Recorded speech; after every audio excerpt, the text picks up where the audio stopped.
Ok, estamos dando início então a mais uma reunião nossa, que seja uma grande bênção. Vou fazer uma oração entregando para o Senhor. Pai, no nome de Jesus, que esse momento aqui conosco seja precioso. Pai, o conhecimento, a profundidade desse entendimento dos bons olhos, de uma mente renovada e de uma palavra de fé, uma linguagem de fé, possa ser profundamente absorvido no entendimento, na alma, Senhor, na prática, que a gente possa vivenciar essas coisas, que os olhos espirituais sejam abertos em nome de Jesus, para que a gente possa compreender essas coisas, se aprofundar nelas e viver cheio do Espírito Santo, cheio de uma expectativa de fé, de intimidade, de comunhão com o Senhor permanente e intensa. É o que nós pedimos em nome de Jesus. Me dá graça para trazer essa palavra com toda fluidez, toda clareza. É o que eu te peço, Pai. Em nome de Jesus. Amém. Amém. Amém. Então vamos lá. Eu vou pedir para todos silenciarem. Pronto, assim o som fica gostoso. Todos me ouvindo? Faz um sinalzinho aí. Então, a gente falou um pouco, né, sobre essa questão do povo de Deus no deserto, né? Depois de ter saído da terra abençoada, da terra da escravidão, né, saído do Egito, Deus fez uma libertação com grandes milagres, muitos milagres, né, manifestações extraordinárias assim da parte de Deus para convencer a fé de qualquer um, né? O Egito com aquele coração endurecido, tinha também uma questão de disciplina aí, acho que não vem ao nosso caso hoje, e finalmente o povo consegue atravessar o Mar Vermelho, né? Deus abre o Mar Vermelho, os exércitos egípcios tinham ido até lá, se arrependeram de terem liberado os judeus, vão matar todo mundo, né? E quando chegaram lá, Deus abre o mar, Moisés com o povo atravessa o mar a seco, e logo depois o exército egípcio vem atrás em perseguição, mas as águas se fecham e o povo entra ali no deserto, no caminho para a terra prometida. Então eles saíram da escravidão, saíram de uma situação terrivelmente ruim, né, para eles, estavam apanhando muito, comiam mal, comiam pouco, moravam mal, não tinham condições de educar adequadamente os filhos, né? Sofreram muito nas mãos daquele povo. E os egípcios começaram o faraó, né? Na medida que Moisés foi pedindo a libertação, e até um pouco antes, ele foi aumentando o peso da mão contra os judeus e forçando-os a trabalhos e a comer menos, descansar cada vez menos. Enfim, o povo entra no Egito, Moisés manda lá os espias para olharem a terra, fala, bom, agora está na hora de possuir a terra, e vão um de cada tribo, né? 12 tribos de Israel, vai um príncipe de cada tribo, todos eles criados no Egito, num tempo de escravidão, todos eles com pais judeus, todos eles membros importantes das famílias, né, de cada uma das 12 tribos de Israel. Eles são levantados, vão lá olhar, embora tenham tido a mesma educação, o mesmo sofrimento, as mesmas dores, as mesmas experiências, eles vão lá olhar e têm visões diferentes. Cada um enxerga uma coisa um pouco diferente do outro, né? E 10 tem aquela visão de, olha, tem gigantes lá, a terra realmente é imensa, é muito boa, né? Mas tem gigantes naquela terra e nós não vamos conseguir entrar, né? Vai ser um sufoco tremendo para a gente conseguir entrar, né? Naquele lugar. Nós vamos morrer aqui no deserto, não tem... Para que Deus nos tirou daqui, fizeram aquele chororô todo, né? Falamos um pouco sobre isso na sexta-feira passada, mas o importante para nós é o que a gente consegue extrair efetivamente dessas experiências para que a gente não desenvolva uma vida no deserto e para que a gente desenvolva uma vida na promessa, né? Conquistando aquilo que Deus tem para nós, né? As bênçãos que Deus tem para nós. Né? Às vezes a gente fica olhando para a Bíblia assim, puxa, mas a minha vida é uma coisa, a Bíblia é outra, eu estou tão distante daquilo que eu poderia ser, que eu deveria ser, né? E essa distância muitas vezes acomodam a gente. A gente começa a querer entender a Bíblia de uma outra forma, não ir ipsilitro que está escrito, começa a se acomodar, né? E eu queria falar um pouquinho, antes de entrar aqui agora mais profundamente, no que é o deserto. Aonde que esse povo parou, né? Por que parou? Né? A gente viu um pouco na semana passada. Parou por quê? Porque não teve bons olhos. Então, tudo que a gente lê lá nesse texto, né, falando sobre a narrativa de Moisés, né? A gente pega Gênesis, pega Êxodo, né? Vemos essas coisas. E no Novo Testamento, Jesus fala, né? Se os teus olhos forem bons, todo o seu corpo será luminoso. Se, pelo contrário, os teus olhos forem ruins, todo o seu corpo, toda a sua vida estará em trevas. Então, o olhar faz diferença naquilo que nós vivemos, no nosso estado emocional, na nossa qualidade de vida pessoal. Então, não são só as circunstâncias à nossa volta, mas como nós vemos as circunstâncias. Então, Josué e Caleb tiveram uma visão. Qual foi a visão dele? A terra é boa, a terra é maravilhosa, o Senhor nos deu essa terra. Tem inimigos lá, tem barreiras, tem dificuldades para chegar na promessa de Deus para a minha vida. Não, mas vamos lá, porque Deus vai nos dar. Nós vamos prevalecer, vai tudo dar certo. Né? Vai ser bênção. E os outros 10 espias, não. Eles falaram, é impossível para nós vencermos esses adversários. Eles são grandes demais, não tem condição. Então eles enxergaram as mesmas coisas, mas viram coisas diferentes. Eles tiveram olhares diferentes. Não é que eles não enxergavam naturalmente bem. O natural, todos eles viram as mesmas coisas. Só que o olhar de Josué e Caleb foi um olhar espiritual, foi um olhar do homem que vai além do homem natural. Um homem que tem uma visão segundo a palavra, segundo a presença de Deus na vida deles. E os outros não, os outros se esvaziaram, né? Naqueles sentimentos, naqueles pensamentos de não vai dar, não consigo, não tem jeito, não vai rolar, né? E o que aconteceu com eles?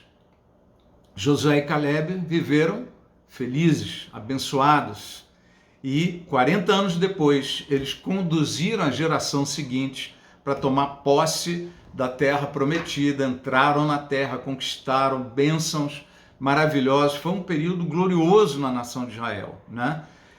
Ao passo que os outros morreram no deserto. Passaram 40 anos no deserto com uma vida sem propósito, uma vida sem destino, né? Mas ficaram ali naquele deserto. Então isso é um preâmbulo assim, só lembrando um pouquinho daquilo que a gente falou, né, na semana passada. A importância do nosso olhar. Como você está vendo as suas circunstâncias à sua volta? Qual é o olhar que você está dando para a crise que você esteja vivendo? E lembrando sempre daquela frase, né? Você pode estar vivendo num céu ou no inferno, mas a tua mente pode permitir que vivendo no inferno você experimente o céu, assim como pode permitir que você vivendo no céu se sinta no inferno. Por quê? Porque conforme a nossa mente, conforme a nossa visão, a nossa qualidade de vida, o nosso estado emocional muda completamente. Então muitas vezes não são as circunstâncias que precisam mudar, mas como que eu vejo as circunstâncias. Qual o meu olhar para essa luta, para essa crise, para esse momento que eu estou vivendo? qual o meu pensar sobre esta ou aquela situação, né? Hoje a gente vai ver aqui na apostila, na página 3, né? Se existe esse versículo tão fundamental sobre o olhar, que seus olhos forem bons, todo o seu corpo será luz, seus olhos forem ruins, todo o seu corpo será trevas, né? Ao mesmo tempo, em Romanos 12:2, está no meio da página 3, né? Está escrito assim: não se amoldem ao padrão deste mundo, mas transformem-se pela renovação da sua mente. Então, a minha mente sendo transformada, sendo renovada, tá? O que vai acontecer comigo? Eu vou ser capaz de experimentar e comprovar a boa, agradável e perfeita vontade de Deus. Se a minha mente não é renovada, o que é renovar? Jogar fora crenças antigas, pensamentos antigos, valores antigos e trazer para dentro crenças novas, valores novos, pensamentos novos. Se a minha mente não é renovada, não sou transformado e não sou capaz de experimentar e comprovar a boa, agradável e perfeita vontade de Deus. Tá? Então, é um texto que nos diz o seguinte: olha, a mente tem que ser renovada, né? Por isso que a gente fala das 3 colunas de uma vida vitoriosa, uma vida abençoada, independentemente das circunstâncias. Quais são as virtudes? Bons olhos, mente renovada e linguagem de fé. Nós vimos a linguagem dos 10 espias, apavorados, assustados, contaminaram toda a nação com medo, com insegurança, com incredulidade, né? E ao mesmo tempo, Josué e Caleb com uma linguagem de vitória, né? Que isso? Não diga um negócio desse, não tenham medo, o Senhor está conosco, né? E a gente vai ver alguns versículos, né, daqui a pouco. Mente renovada, bons olhos e linguagem de fé. Com esses 3, você vai construir uma vida espiritual sólida, vai viver um estado emocional mais constante, mais uniforme e com muito mais qualidade de vida. Muito mais qualidade de vida. Então, esse dia de hoje, e a gente ainda vai em alguns momentos retomar esses assuntos e aprofundar um pouquinho mais, evoluir um pouquinho mais, porque isso aqui é muito importante. Não é que é importante, isso aqui é muito importante, é um fundamento, é a base de uma vida cristã, a base de uma vida com Deus. Tá? Então, eu vou ler esse texto aqui da página 2, né, que foi onde a gente parou. É Números 14, a partir do verso 5. Então Moisés e Arão prostraram-se rosto em terra diante de toda a assembleia dos israelitas. Josué, filho de Num, e Caleb, filho de Jefoné, dentre os que haviam observado a terra, rasgaram as suas vestes e disseram a toda a comunidade dos israelitas: a terra que percorremos em missão de reconhecimento é excelente. Se o Senhor se agradar de nós, Ele nos fará entrar nessa terra onde manam leite e mel e a dará a nós. Os 10 outros espias tinham acabado de esculachar que está tudo errado, que é impossível, não vai dar certo. E Josué e Caleb se levantam e trazem esta palavra, né? Somente não sejam rebeldes contra o Senhor e não tenham medo do povo da terra, porque nós os devoraremos como se fossem pão. E eu chamo aqui a atenção para uma coisa: não tenham medo. Frequentemente nós paramos os nossos sonhos, as nossas lutas, nossas batalhas, porque nos assustamos diante de tribulações, diante de inimigos que parecem grandes demais, diante de gigantes, diante talvez de problemas que estão acima das nossas forças. E a gente trava e se amedronta e se acovarda, e o medo paralisa, como a gente estudou um pouco semana passada. O medo nos tira da ação, ele rouba a nossa capacidade de agir. Então veja, exatamente Josué e Caleb vão e falam isso. Não tenham medo. Isso é uma palavra para nós. É uma palavra para a minha vida e para a tua vida. Quais são as coisas que estão te assustando mais? Quais são as dificuldades que parecem intransponíveis? Quais são as batalhas que você está enfrentando que você olha assim, pô, não vai dar, não rola, não tem jeito. Eu vou perder. Né? Eu não estou vendo meus recursos para conseguir conquistar isso daí. Não vai acontecer. Né? Quais são? E a palavra de Deus para você é: não tenham medo destas coisas. Não se assustem com elas. Não freiem diante delas. Não parem. Né? E eles continuam a frase dizendo assim: porque nós os devoraremos como se fossem pão. Isso chama linguagem de fé. Comece a declarar diante dos seus problemas, diante das suas barreiras, dos seus impedimentos. Comece a declarar: eu vou devorar você como se fosse pão. Eu vou passar por cima disso daí. Por quê? Porque você é bonzão? Porque você... Não. Porque você tem o Senhor. E você tem os recursos que Deus já te deu. Mais para frente a gente vai ver isso que a gente fala: não, eu sou tão fraco, e fica reclamando, chorando, né? E de repente Deus vai e fala para um servo dele: olha, meu valente guerreiro. E o valente guerreiro era todo medroso: eu sou menor que todo mundo, minha tribo é a menor de todas. A gente vai ver isso daí mais para frente. Você precisa confiar nos recursos que Deus colocou na sua vida. Confiar no Senhor e naquilo que Ele faz através de nós. Então, ele vai e fala assim, né? Nós devoraremos. E depois ele declara algo fundamental: a proteção deles se foi, mas o Senhor está conosco. Quer dizer, a proteção desse inimigo, dessas barreiras, ela já era. Eles não têm a proteção de Deus. Eles não têm a guarda. Mas sobre nós, não.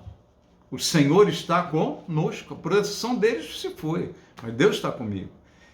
Olhe para os teus problemas, para as suas lutas, seus impedimentos, seus bloqueios, as coisas que te travam. Olhe para eles e enxergue exatamente: a proteção deles caiu. Mas o Senhor permanece comigo. Amém? A proteção desses problemas caíram, mas o Senhor permanece comigo. Tá? Não tenham medo deles. Ele fala mais uma vez: não tenham medo deles. Mas a comunidade toda falou em apedrejá-los. Então a glória do Senhor apareceu a todos os israelitas na tenda do encontro. E o Senhor disse a Moisés: por que a comunidade resolveu apedrejá-los? Porque a verdade dói. Josué e Caleb estavam dizendo para eles a verdade: vocês estão com medo, vocês estão se acovardando, sejam valentes, vamos ser ousados. E eles ficaram com raiva. Ele falou: vão apedrejar Josué, Caleb, Moisés e Arão. Vamos apedrejar eles aqui. Né? Então muitas vezes a gente tem reações agressivas quando as circunstâncias nos mostram as nossas fraquezas. Quando alguém nos chama atenção em alguma área que a gente está errado. Né? Nós temos uma tendência agressiva, né? É defensiva e agressiva. Ela é defensiva, como no caso de Adão e Eva, né? Adão, o que você fez? O que Adão disse? Foi Eva. Aliás, foi Eva que eu não pedi, que o Senhor me deu. Né? Ele joga a culpa em Eva e bota a responsabilidade em Deus. Ele vai para Eva: Eva, o que você fez, Eva? Foi a serpente. Foi o diabo, né? Não fui eu, foi o diabo. Não, uma vez uma pessoa estava se abrindo comigo e contou que saiu com outros, a gente estava aconselhando e tal, ele estava indo muito bem, de repente ele falou assim: sabe, não sou eu que faço essas coisas, não sou eu, é o diabo, pastor, o diabo é terrível. Eu falei: não, querido, quem fez foi você. Quem aprontou foi você, quem criou um monte de situações foi você. Enquanto você assumir isso, você não assumir isso, você não tem cura. Você não tem renovação de mente.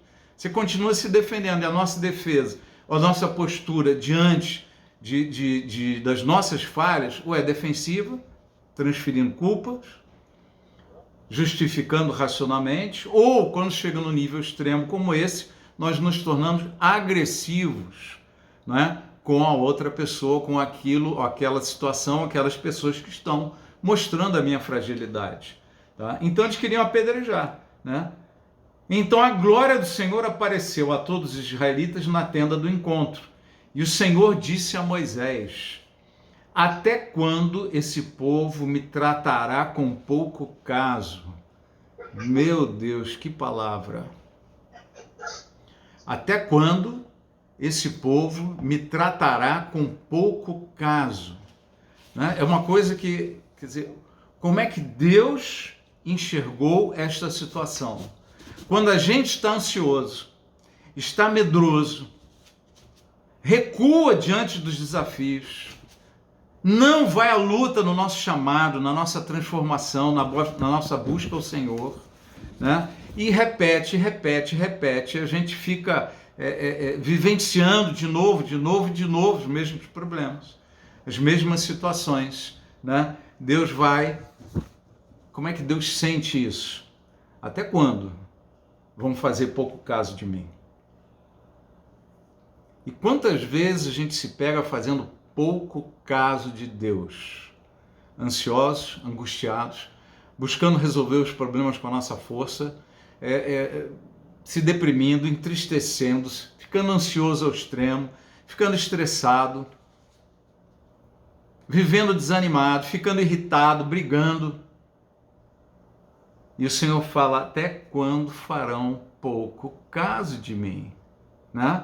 Como diz a Epístola aos Hebreus, né?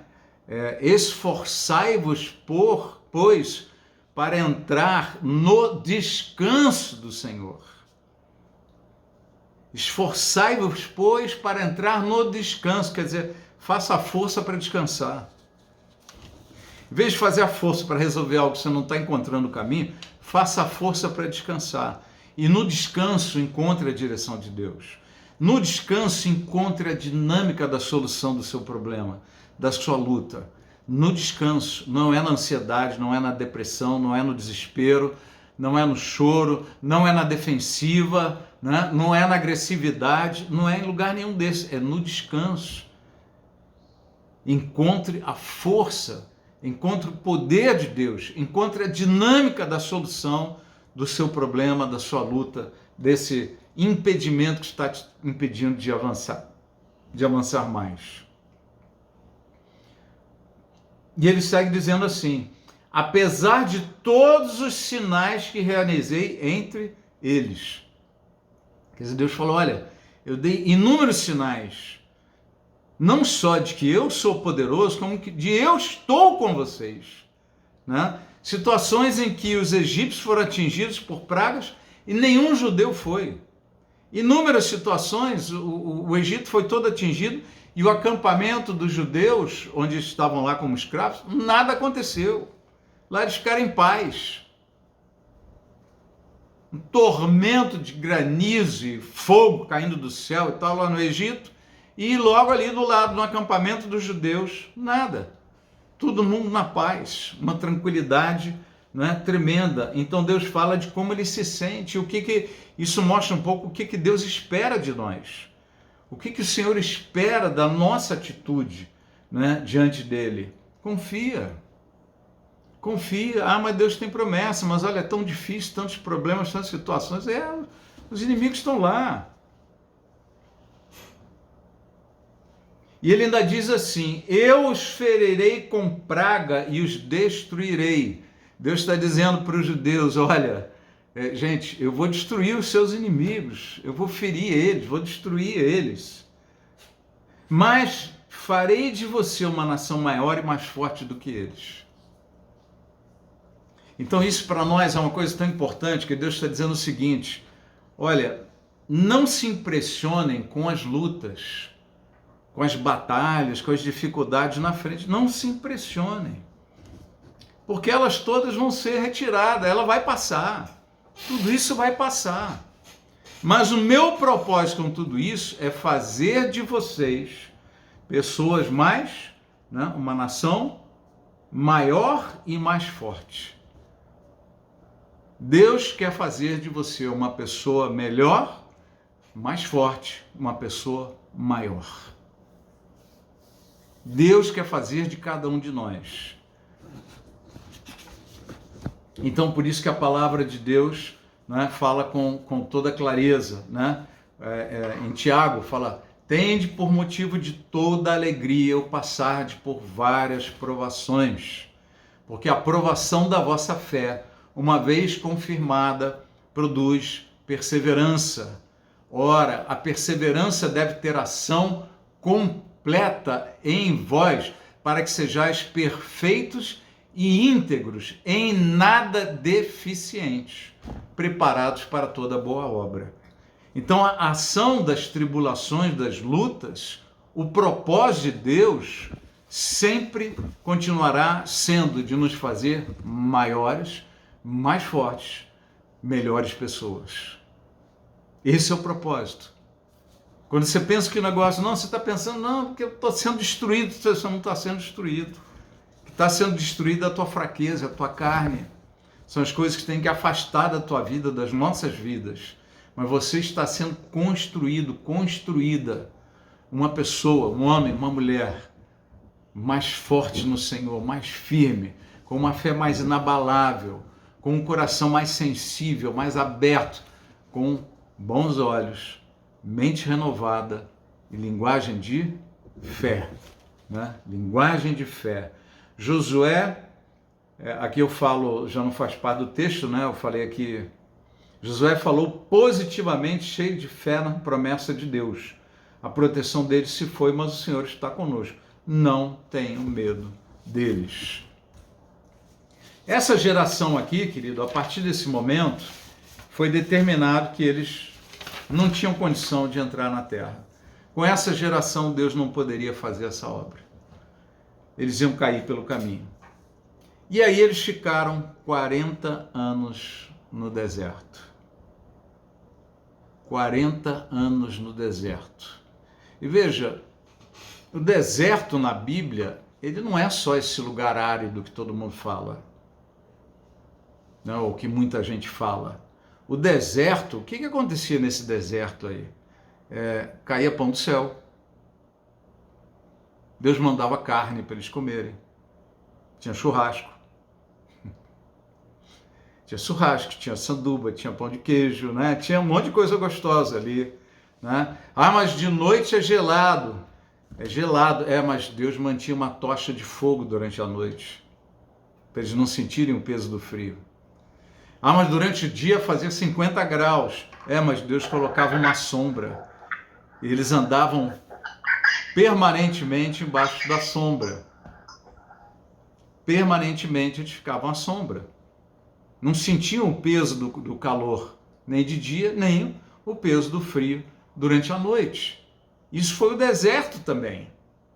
Vinha comida, vinha aquela coisa. Veja, eles não entraram na terra da promessa, mas tinham saído da escravidão, viviam como uma nação, se multiplicando, né? Vivendo em tendas no deserto, mas tendo uma condição interessante de vida.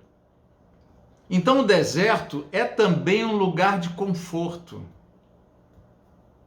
Olha, eu não estou bem como na terra que mana leite e mel, não estou entrando nela, mas também não tenho briga, não tenho guerra com ninguém, a gente está aqui na nossa, aqui no deserto, né? Tem um pãozinho, cai do céu todo dia de manhã cedo, né? Tem carne para comer, né? Tem ar-condicionado de dia, tem aquecedor durante a noite, né? Para que eu vou sair do deserto? O deserto é também uma zona de conforto, que nos atrapalha e nos impede de avançar, porque a gente sente o peso, né, do desafio, das dificuldades para chegar onde a gente quer e se acomoda. tem uma certa tristeza por não conseguir, tem um certo vazio por não estar atendendo o seu chamado como poderia, mas por outro lado, a gente está numa situação de conforto. Deus está comigo.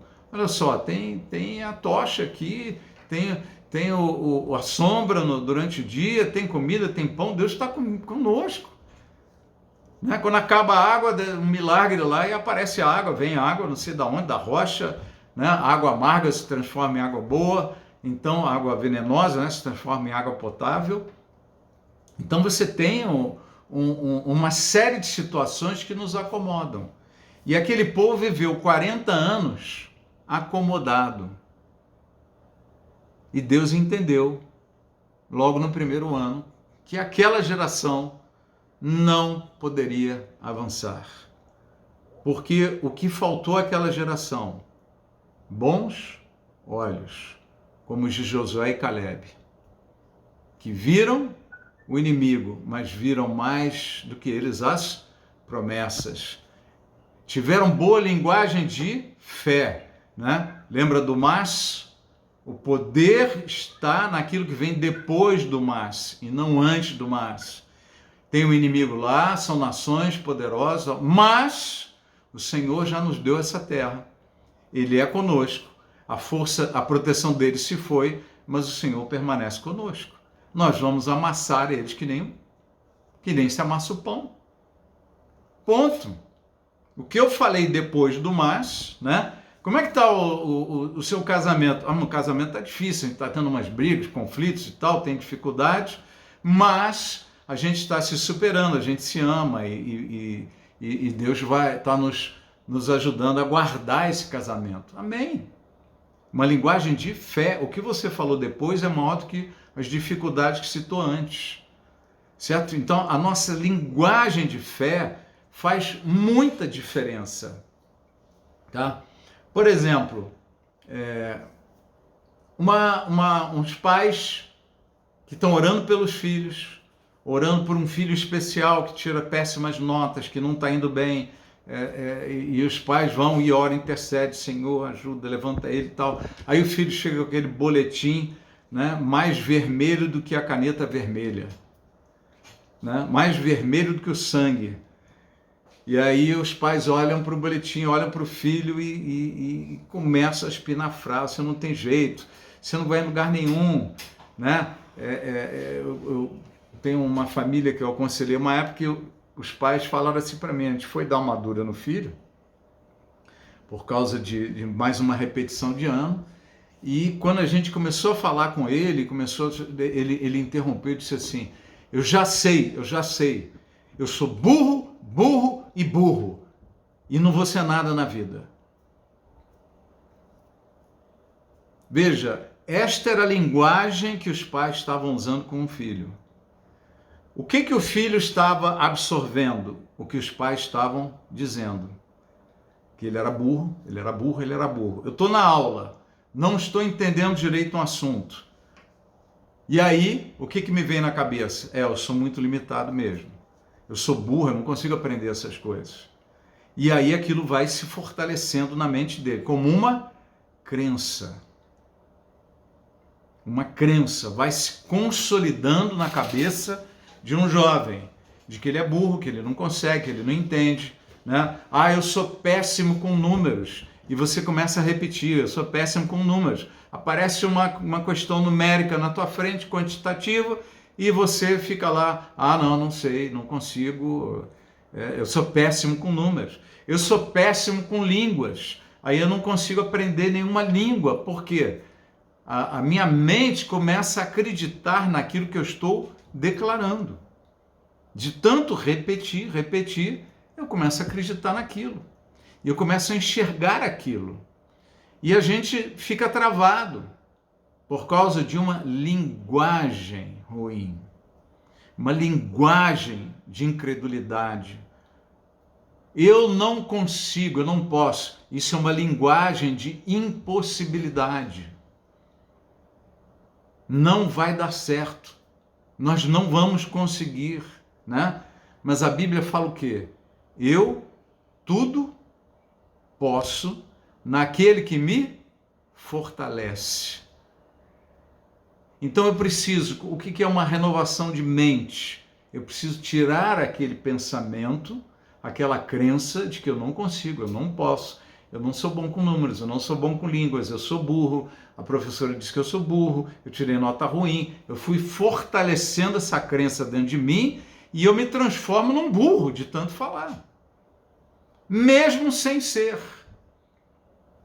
Mas eu começo a acreditar naquilo e a própria mente se autobloqueia na hora que ela tem que elucidar um pensamento, um raciocínio, aprofundar, expandir. Ela não consegue.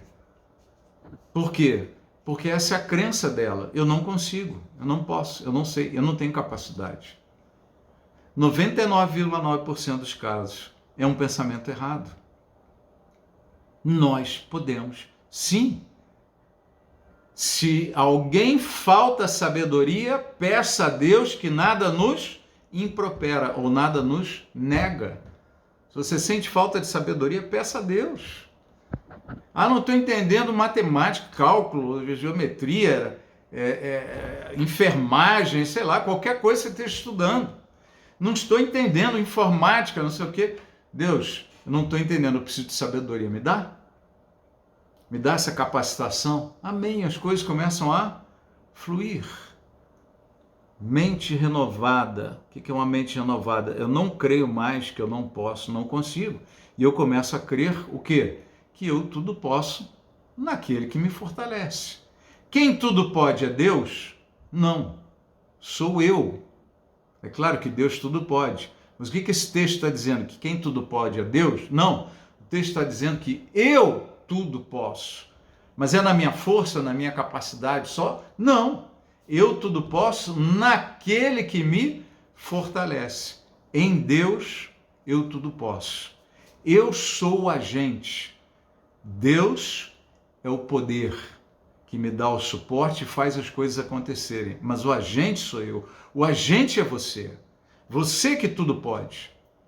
Nele. Não em você mesmo. Nele. Então são pensamentos que geram linguagens erradas e linguagens erradas que fortalecem pensamentos errados. Quando você fala para o seu filho, você é burro, uma hora ele acredita. E ele aí vai travar cada vez mais. E você tem alguma responsabilidade nisso. A mulher que está orando pelo marido e está orando e o marido não é crente, está aprontando, está terrível, não sei o quê. E aí ora, faz jejum e maravilha, declara fé. Ele vai ser transformado, Deus vai tocar no coração dele. Aí ele chega lá, ele fez uma besteira danada. Você não tem jeito mesmo, você não vai para lugar nenhum, você é um safado, você não tem jeito. Pronto, acabou. Quebrou toda a oração de fé que ela estava fazendo. Porque para onde foi a fé dela? Que ele não tem jeito. Para onde foi a fé dela? Que ele não vai mudar nunca. Você nunca vai mudar. É o que ela está declarando. Veja, linguagem de fé. E a linguagem de fé, uma mulher nessa situação, por exemplo, tá? Uma linguagem de fé que ela poderia usar, que vai começar a produzir resultados, você está terrível. Conviver com você está muito difícil, você está terrível. Mas você será um grande homem ainda no Senhor. Deus vai fazer essa mudança na tua vida. Você ainda vai ser uma bênção. Queridos, isso provoca uma revolução no mundo natural, nas emoções, nos pensamentos, e uma revolução no mundo espiritual, porque você está declarando a sua fé. Não é assim que a Bíblia nos ensina sobre fé? Se com a tua boca confessares e com o teu coração creres, então vai ser salvo. Essa é a fé para a salvação e a fé para bênçãos, né?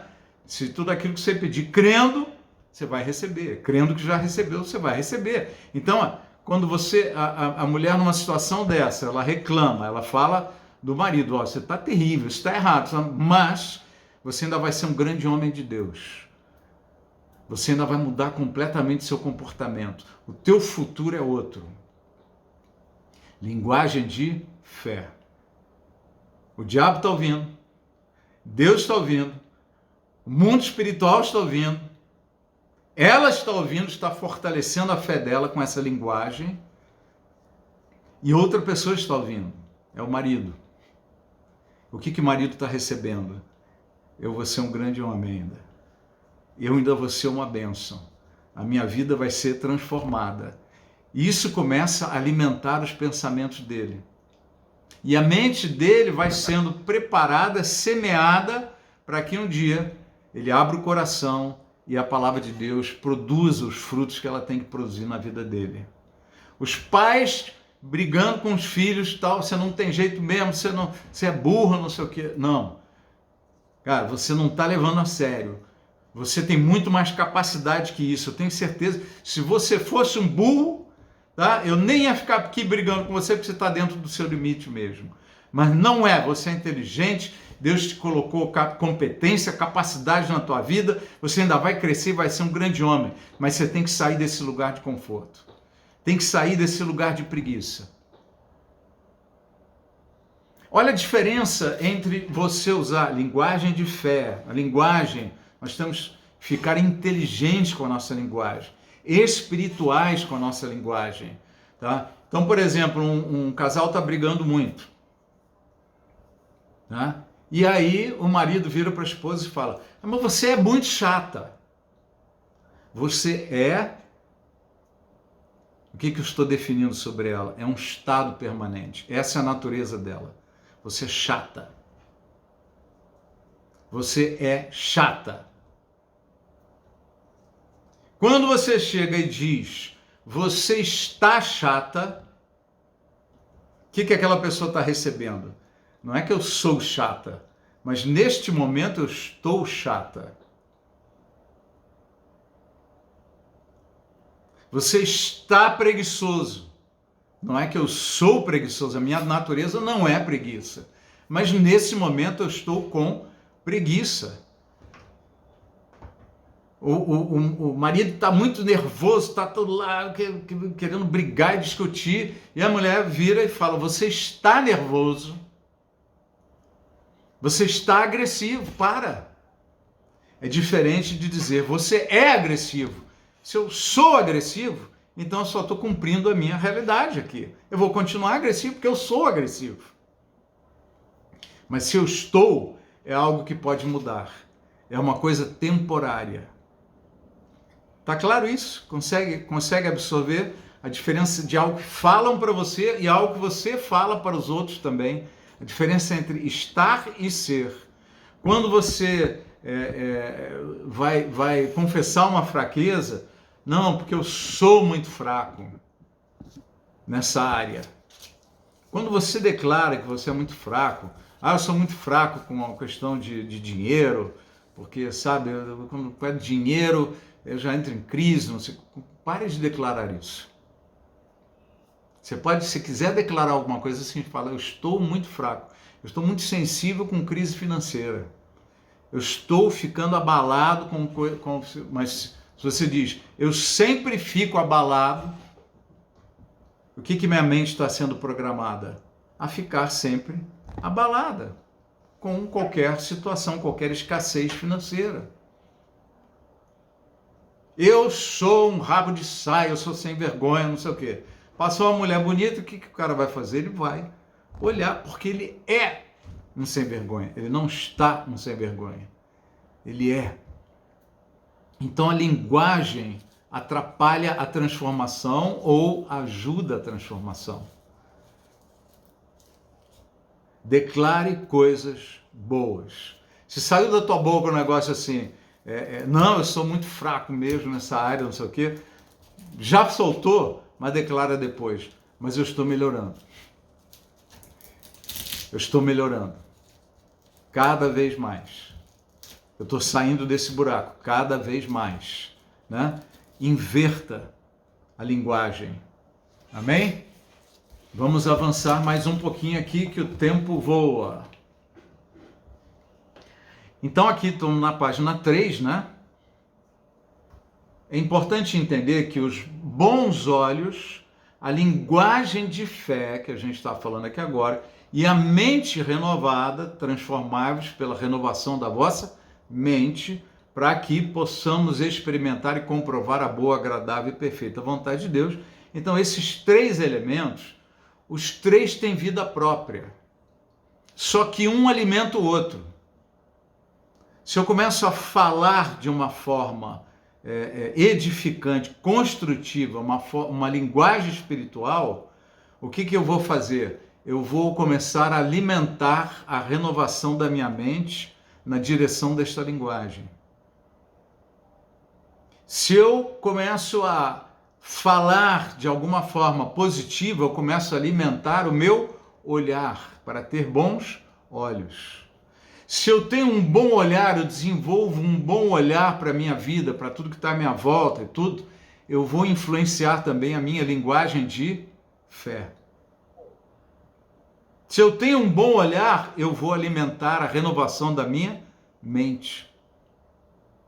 Então, cada um dos 3, embora sejam coisas diferentes, eles andam junto e um influencia o outro. Ou para o bem ou para o mal.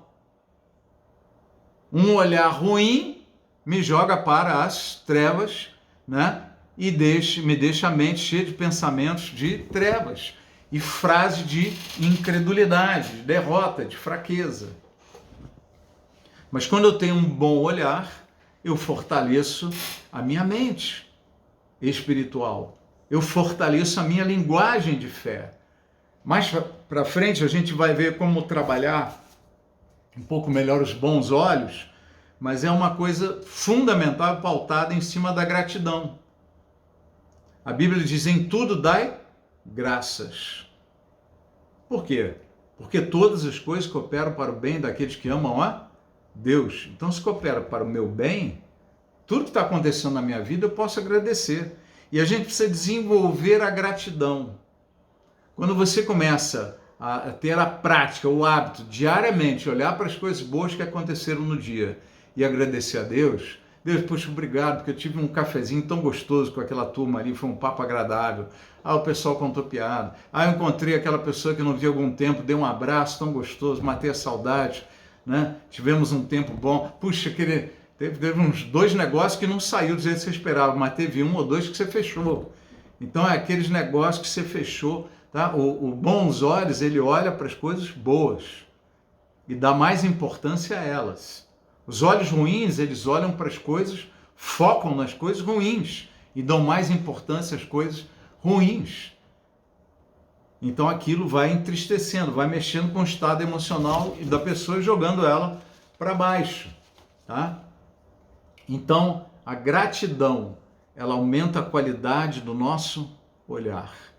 A gente vai ter quase que um dia só, uma mensagem só para falar sobre isso. E eu queria te perguntar agora, como é que andam os seus relatórios? Aquele povo chegou lá e trouxe aqueles 10 espias, trouxeram aquele relatório horrível. Como é que andam os teus relatórios? Será que a minha vida está sendo desperdiçada no deserto? Nesta zona de conforto? O deserto não é um lugar onde Deus não age. O deserto é um lugar onde Deus está agindo. Com o pão, maná que cai do céu, com a carne que Ele manda para comer, com a proteção contra os inimigos, tá? Deus está agindo. Moisés estava lá com aquele povo, orientando, ensinando, julgando, né? A tocha durante a noite aquecendo contra o frio, a nuvem durante o dia protegendo contra o calor. Deus está agindo, Deus está lá, mas é uma zona de conforto, é uma zona que eu não parto para cima, eu perdi a ousadia, a minha vida está sem propósito, e uma vida sem propósito ela é mais vazia, a gente fica mais insatisfeito. E aí quando você resolve partir para cima, você vê os mesmos inimigos e foge de novo deles. Não! E como é que eu posso encarar essa saída do deserto, essa encarada nos desafios? Como é que isso pode acontecer? Bons olhos, mente renovada, linguagem de fé. Vai para cima. Amém? Parte para cima. O que te faz parar? O que te separa efetivamente dos teus sonhos? Você pensa, agora eu vou, vai ser uma bênção, mas aquilo te trava. O teu temperamento, inimigos, sonhos aparentemente grandes e você se sente pequeno demais. Olha como é que esse povo se via. Eles viam os inimigos como gigantes, homens de grande estatura, imbatíveis, poderosos, e olhavam para eles, para si próprios e falavam: nós somos como gafanhotos diante deles. Somos como insetos. A gente não tem. Então nós começamos a nos olhar fracos e olhar os adversários, as adversidades, os impedimentos muito grandes. O que te separa dos teus sonhos? Que efeito as adversidades ou impedimentos têm sobre você? Quando você pega um negócio, você simplesmente desanima e se acomoda, fala: não estou tão mal, estou aqui e tal, estou de boa. Ou você se sente mal, triste, deprimido, vai chorar com os outros, vai tomar uma branquinha no boteco,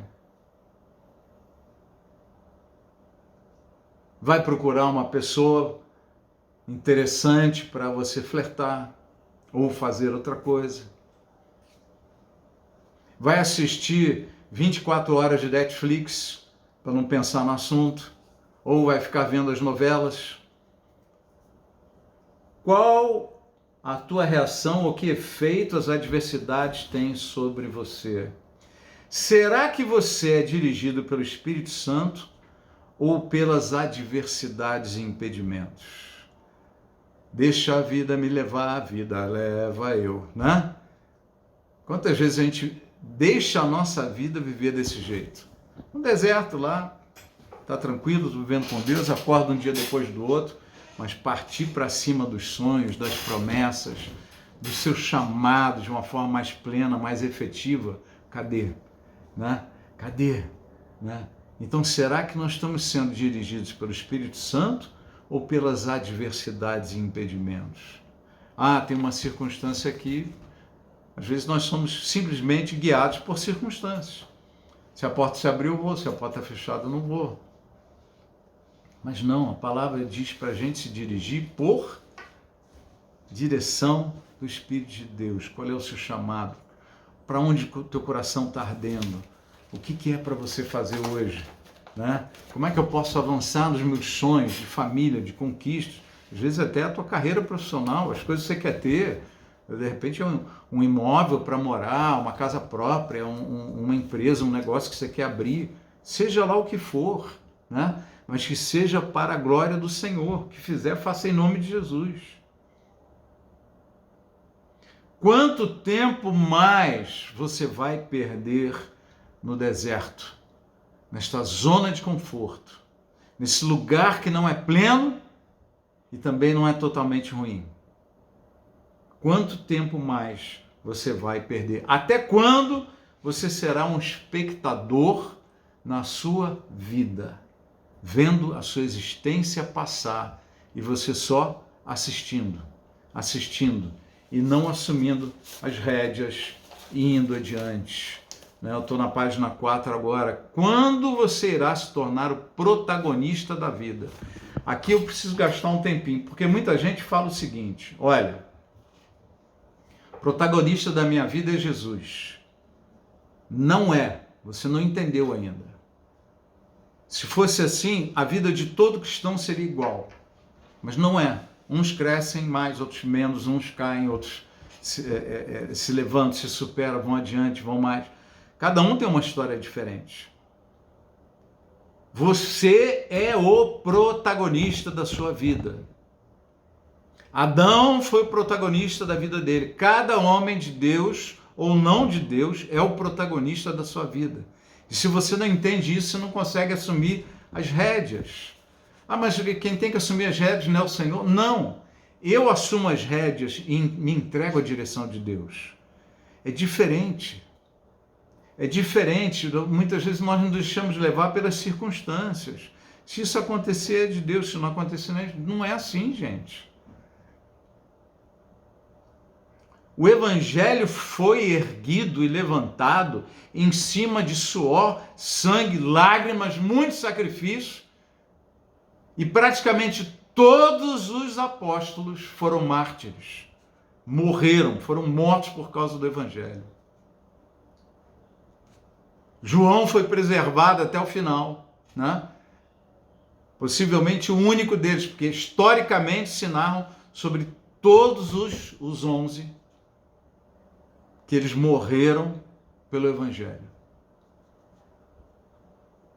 Então não é um negócio, se for de Deus vai fluir, vai... Nem sempre é assim, queridos. Frequentemente não é. Por quê? Porque nós estamos em guerra. Nós estamos no meio de uma batalha espiritual. É a luz contra as trevas. Nós estamos nessa luta. E dentro de nós ainda tem outra luta, que é a carne e o espírito. Então nós não podemos ser guiados por circunstâncias. Nós precisamos ir à luta. Jesus é o dono da minha vida. O Espírito Santo, ele é o condutor, ele veio para nos guiar, nos dirigir. E ele é o poder sobre a minha vida. Recebereis poder ao descer sobre vós o Espírito Santo. Jesus é o dono, ele que me chama, ele que me convoca para um ministério, para um chamado, é ele, né? O Espírito Santo é o condutor e o poder, mas você é o protagonista da sua história. Enquanto você não assumir as rédeas e dizer, eu quero ir adiante, eu quero encarar esses inimigos, eu vou à luta, o Senhor está comigo. Deus, eu confio no Senhor, Espírito Santo, eu dependo de Ti, eu não vou fazer nada na minha força, eu não vou fazer nada na minha direção, vou fazer na Tua, mas eu não quero ficar nesta zona de conforto mais, eu não quero ficar parado, não quero ficar, né, inativo, eu quero encarar o chamado, eu quero ser usado na vida de pessoas, eu quero ser usado para edificar, eu quero ser usado na Tua obra, no Teu reino, eu quero servir, eu quero ser útil no Teu reino, eu não quero ficar só na minha vida natural, eu preciso de um envolvimento que a minha vida natural seja um glorificar de Deus. Quanto mais tempo você quer esperar antes de assumir o seu papel, o seu chamado?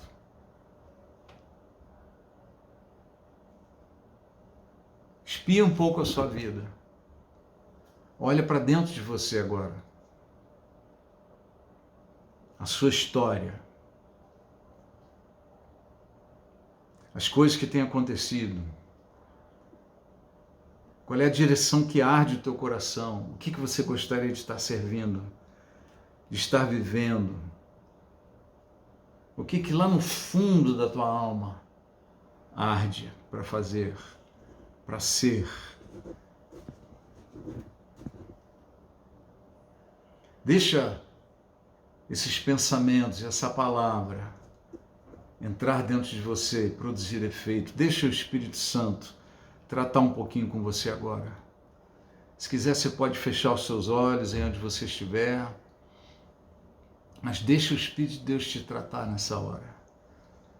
Você pode estar assistindo aqui online, você pode estar assistindo no YouTube já essa mensagem, mas nesse momento, talvez eu não esteja contigo, mas o Espírito Santo está. O Senhor Jesus está contigo. E há um trabalho do Pai, do Filho e do Espírito Santo para te fazer cada vez mais forte, te fazer cada vez melhor, te preparar cada vez mais para boas obras, para uma qualidade de vida espiritual maior e melhor, para um estado emocional muito superior. O Senhor te levanta para isso. O que arde no teu coração? Você não pode mudar o teu passado, mas você pode visitar o teu passado e dar um novo olhar, uma nova percepção na tua mente para aquilo que aconteceu lá atrás, o que te faz sentir que você não consegue ir adiante. Assim como José olhou para o seu passado, José, filho de Jacó, que foi traído pelos irmãos, um dos 12. Assim como José olhou para trás e depois virou para os irmãos e falou: não foram vocês que me mandaram aqui para o Egito, para ser escravo, foi o Senhor que me mandou, para que eu viesse a me tornar o primeiro-ministro, o cabeça sobre todo o Egito, e pudesse salvar e dar continuidade à nossa família agora. Ele enxergou um propósito, ele enxergou um chamado. Isso mexeu com toda a vida dele. Ele precisou renovar sua mente, seus pensamentos, ele precisou dar um novo olhar para aquilo que estava lá atrás. E talvez você precise olhar diferente para as experiências duras que você teve lá atrás. Não vão mudar o teu passado, mas vão mudar como você viu o teu passado. Porque, entendendo ou não, você precisa saber que tudo que aconteceu na tua vida cooperou para o teu bem. Tudo que aconteceu na tua vida até hoje, de alguma forma, cooperou para o teu bem, segundo o propósito de Deus na tua vida. E veja, não pense, não, mas o propósito da minha vida é que eu sofra mesmo. Não. A vontade de Deus é boa, agradável e perfeita. Confie na palavra, confie no Senhor. Jesus quer exatamente o melhor para a tua vida. Renove o seu olhar, a sua percepção de coisas que já aconteceram lá atrás. E Deus vai mudar o teu comportamento no presente. Coisas começam a mudar. Você prepara um futuro diferente para a tua história. Assim como José mudou a história dele, por ter um olhar de Deus, por ter uma linguagem de Deus, por ter uma mentalidade de Deus na vida dele. Você pode ter a mesma mudança, a mesma transformação, em nome do Senhor Jesus.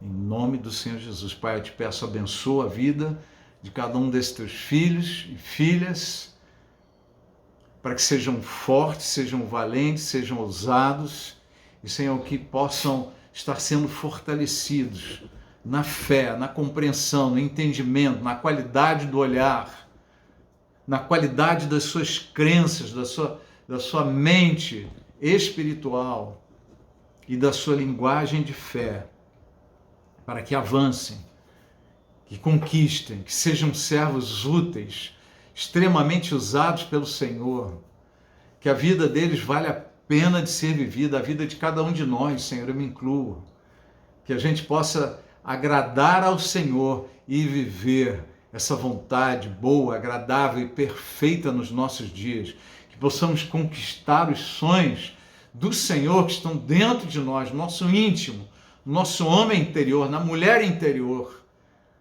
Eu te peço, Pai, em nome de Jesus, completa a sua obra e que esses dias aqui de estudo da tua palavra, de mensagens, de reflexão, sejam poderosos no Senhor para transformar vidas, para fortalecer, para abrir novas perspectivas na história de cada um de nós.